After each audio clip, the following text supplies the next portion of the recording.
の目に、彼は意を決していった。ミヨンは、しばらく黙っていた。2025年の夏、韓国ソウルで、一つの静かなニュースが、世間を揺るがした。大手半導体企業の会長が、突如として経営の第一線を退いた。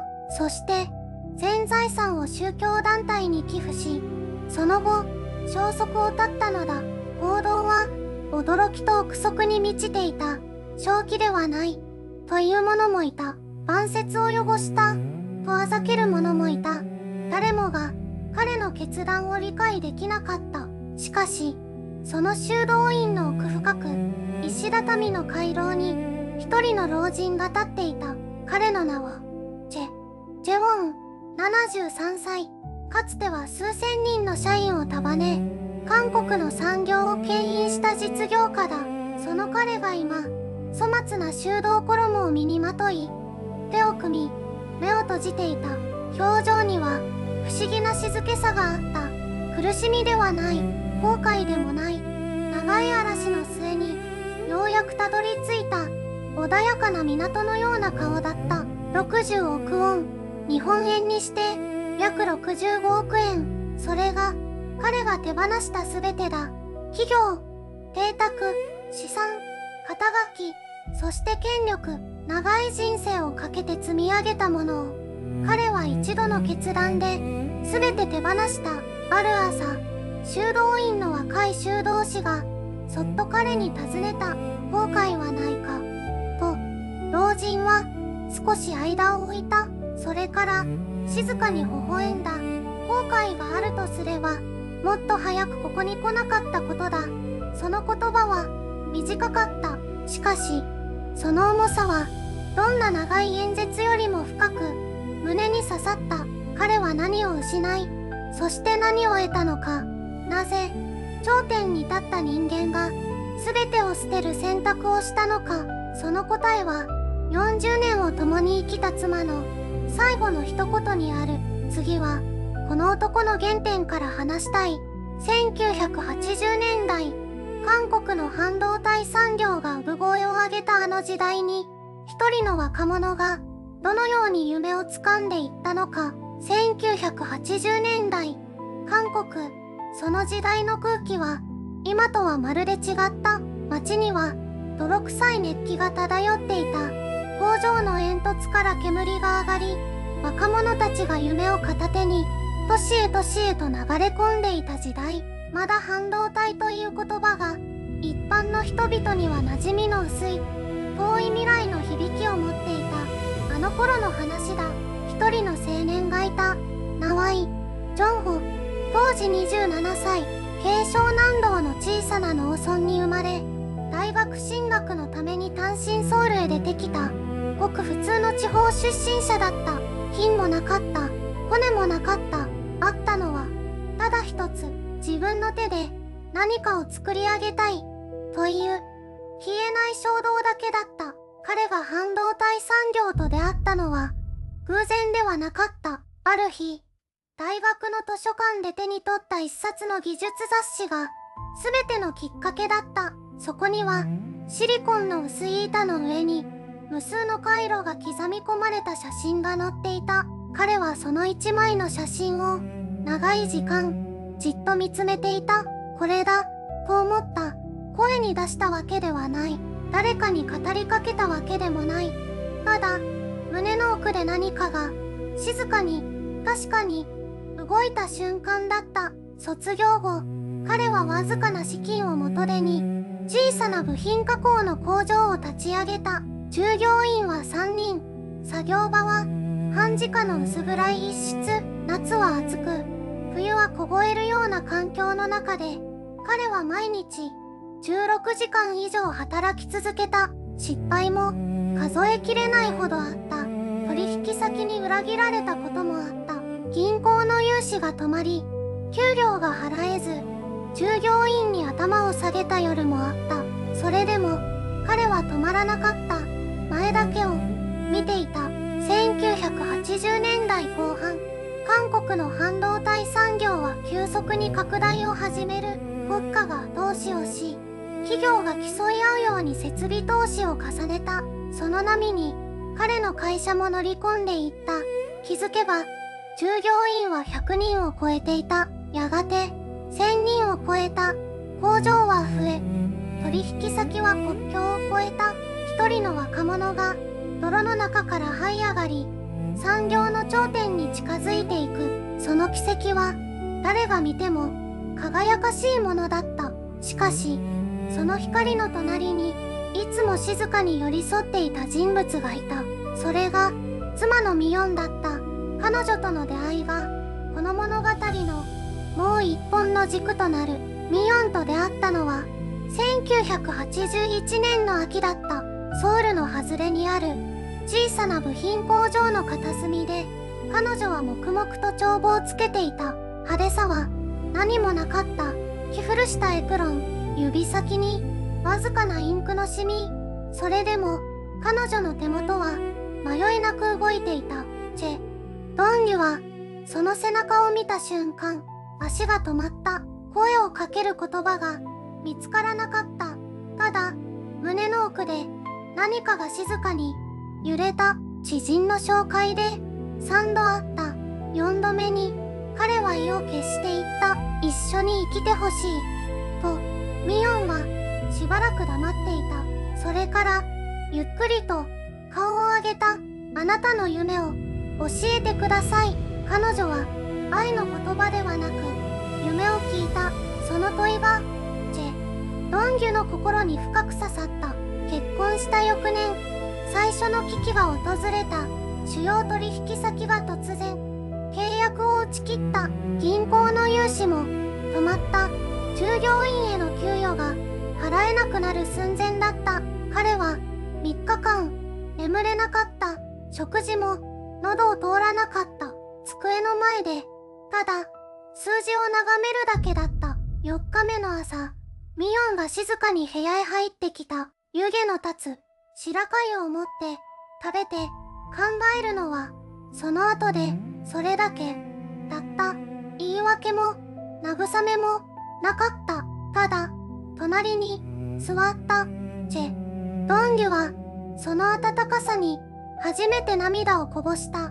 30代の男が妻の前で声を上げて泣いた。恥ずかしいとは思わなかった。ミヨンは黙って背中に手を当てた。その手は震えていなかった。揺るがなかった。その後、彼は立ち直った。新たな取引先を自ら足で探した。ミヨンは夜ごと帳簿を見直し、節約できる場所を探し続けた。二人で危機を乗り越えた。それが最初の試練だった。以来、会社が揺れるたびに彼はミヨンの顔を見た。彼女がそこにいる限り、前へ進めた成功の陰にいつも彼女がいた。表舞台には決して出ず、しかし確かにそこにいた。その静かな存在がやがて最大の喪失へと変わる日が来る。それが全ての転換点だった。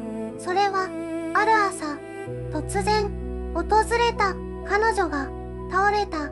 キッチンで朝食を用意していた。そのまま床に崩れた。救急車が来た。病院へ運ばれた。診断は脳梗塞。医師の声が遠くに聞こえた。ジョンウは廊下に立ち尽くした。40年間隣にいた人が白いベッドの上で目を閉じていた。手が震えた。会社が傾いた時も資金が底をついた時も彼は動じなかった。しかしその瞬間だけは違った。何もできなかった。ミヨンは3週間意識が戻らなかった。その間ジョンは毎日病室へ通った。会議を断り報告書を後回しにした。部下たちは困惑した。会長が変わったとささやいた。彼には聞こえていた。それでも足は病室へ向いた。40日目の夜明け、ミヨンが目を開けた。薄くかすかに。しかし確かにジョンは椅子から立ち上がれなかった。涙が出なかった。ただ彼女の手を握り続けた。ミヨンは唇をわずかに動かした。声は出なかった。しかし彼女の目が語っていた。大丈夫と。その眼差しをジョンは生涯忘れなかった。彼女は回復した。しかし完全ではなかった。左半身に麻痺が残った。言葉も以前のようには出なかった。それでもミヨンは笑った。不便な体を受け入れながらリハビリを続けながら夫の顔を見るたびに穏やかに微笑んだ。ジョンはその笑顔に打ちのめされた。自分は何のためにここまで走ってきたのか。売上の数字か、株価の上昇か、業界での地位か。答えが出なかった。ミヨンの病から5年後、再び危機が来た。今度は癌だった。告知を受けた夜、二人は長い間黙って座っていた。ミヨンが静かに言った。あなたは十分にやり遂げた。その一言がジョンウの胸に深く刺さった。やり遂げた。しかし何を。彼はその言葉の意味を眠れない夜に何度も反芻した。季節が変わり始めていた。やがてジョンウの中で何かが静かに溶け始めた。治療は長く苦しいものだった。ミヨンは弱音を吐かなかった。ただ静かに日々を過ごした。ジョンは病院と会社を往復し続けた。会議室で数字を見ながら頭の中はいつもミヨンのことだった。ふと気がついた。自分が最も幸せだった頃、それは会社が大きくなる前だった。小さな工場で二人で弁当を食べていた頃、机もなく段ボールの上にお茶を並べていた。笑い声が絶えなかった。あの頃は何もなかった。それでも何かが満ちていた。ミヨンは治療の合間に昔の話をよくした。あの時のあなたの顔が一番好きだったと細い声で言った。ジョンは返す言葉を見つけられなかった。5年間病は波を繰り返した。良くなる時期と悪化する時期が交互に訪れた。ジョンはその度に祈った。信仰があったわけではない。ただ手を合わせずにはいられなかった。6度目の冬が来た頃、ミヨンの体は明らかに小さくなっていた。ジョンは夜彼女の手を握りながら眠れない時間を過ごした。呼吸の音を数えた。一つまた一つ。その音が続いている限り自分も続けられると思った。病室の窓から見える木が葉を落とした。風が冷たくなった。ミヨンはある夜静かに言った。幸せだったと思う過去形だった。ジョンはその言葉が怖かった。まるで何かを締めくくるような響きだった。まだ終わっていないと彼は声に出した。ミヨンはただ微笑んだ。その笑顔がどこか穏やかすぎた。諦めではなく、もっと深いところから来ているような静けさだった。ジョンウにはそれが理解できなかった。いや、理解したくなかった。年が明けた。春がまた来た。桜が病室の窓越しに見えた。ミヨンはそれを見て、綺麗ねとつぶやいた。ジョンウはその言葉を録音しておきたいと思った。しかし時間は待ってくれなかった。次の季節を二人で迎えられるかどうか誰にもわからなかった。ジョンウの中で何かがゆっくりと形を変え始めていた。それは恐怖ではなく、もっと静かな何かだった。やがてそれは次の試練の中で姿を現すことになる。ジョンウには一人の友人がいた。僧侶でも家族でもなかった幼なじみの大工だった。彼の名はジョンシク。ジョンウが工場を建てる前から木を削っていた男だった。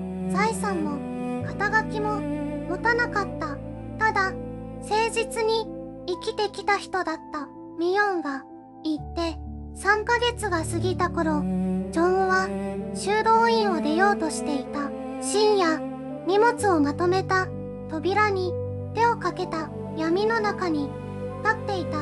戻れば全てが終わる、そう思っていた。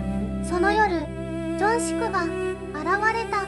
誰かに頼まれたわけではなかった。ただ胸騒ぎがしてきたと言った。お前は逃げようとしているのか、それとも帰ろうとしているのか。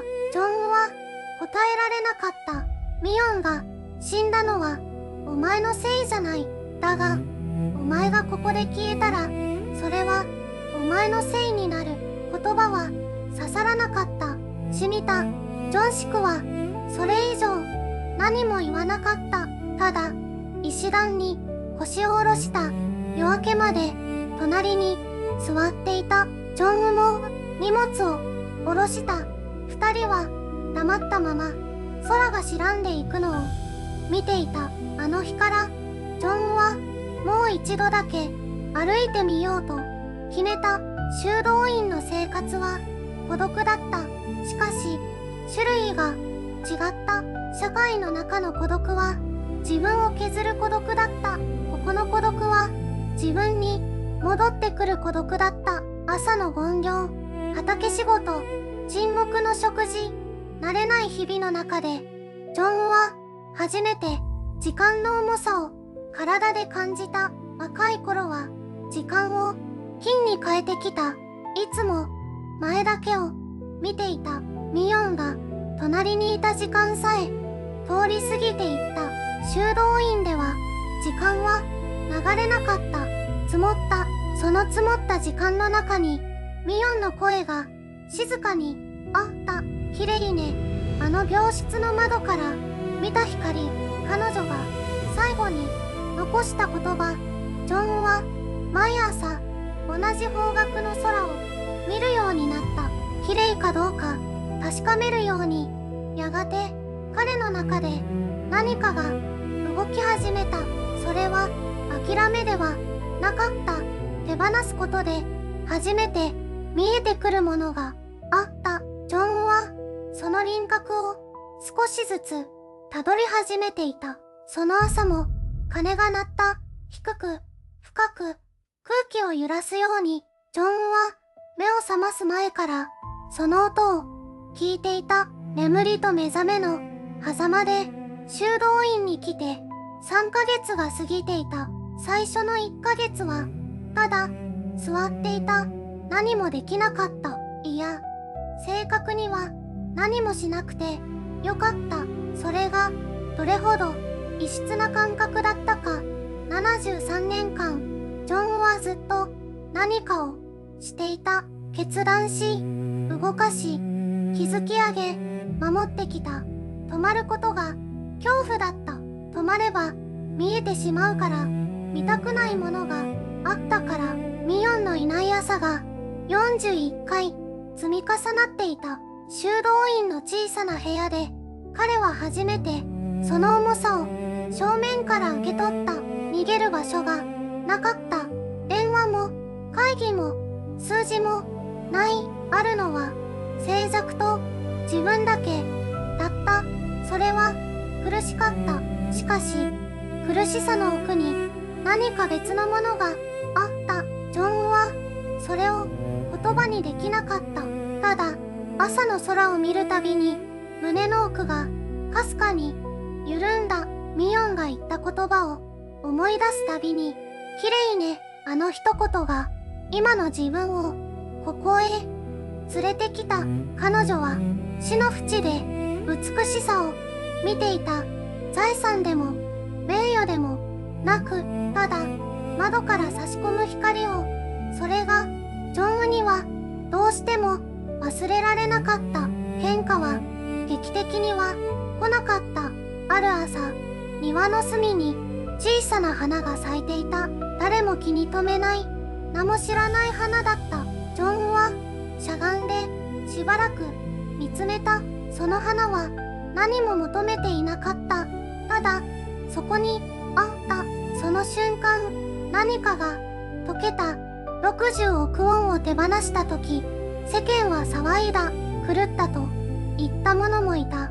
惜しいと言った者もいた。しかしジョンウにはもうそれが聞こえなかった。手放した瞬間、肩の上に積もっていた見えない重さが一気に消えた。それは解放だった。喪失ではなかった。人は持つことで豊かになれると思っている。しかしジョンウが学んだのはその逆だった。手放すことで初めて入ってくるものがある。ミヨンが言って空白ができた。その空白に静けさが満ちてきた。静けさの中に彼女の声があった。そして今の自分がいた。変化とは何かを得ることではないのかもしれない。本当の変化はいらないものを手放した後に静かに姿を現す。ジョンウはそれを73歳で初めて知った。遅すぎることはなかった。彼はそう思い始めていた。次の朝も鐘が鳴るだろう。夜が深まっていた。修道院の廊下はいつもより静かだった。ジョンは礼拝堂の扉の前に立っていた。足が動かなかった。扉の向こうからかすかに燭台の光が漏れていた。40年彼女と共に歩いた。40年だった。会社を大きくした。社員を養った。社会に貢献したとそう思っていた。だが本当に大切なものを見ていたか。ミヨンの最後の言葉がまた耳に戻ってきた。あの病室、白いシーツ、細くなった指。彼女は震える声でこう言った。あなたが幸せならそれでいい。たったそれだけだった。財産の話ではなかった。会社の話でもなかった。ただあなたが幸せなら。ジョンはその言葉の重さをずっと理解できていなかった。葬儀が終わり、書類の山に戻り、数字を追い続けた。幸せとは何か考える暇さえ与えなかった。扉を押した。礼拝堂の中は静寂だった。ろうそくがゆらゆらと揺れていた。誰もいなかった。ジョンは一番前の席に座った。膝に手を置いた。涙が出た。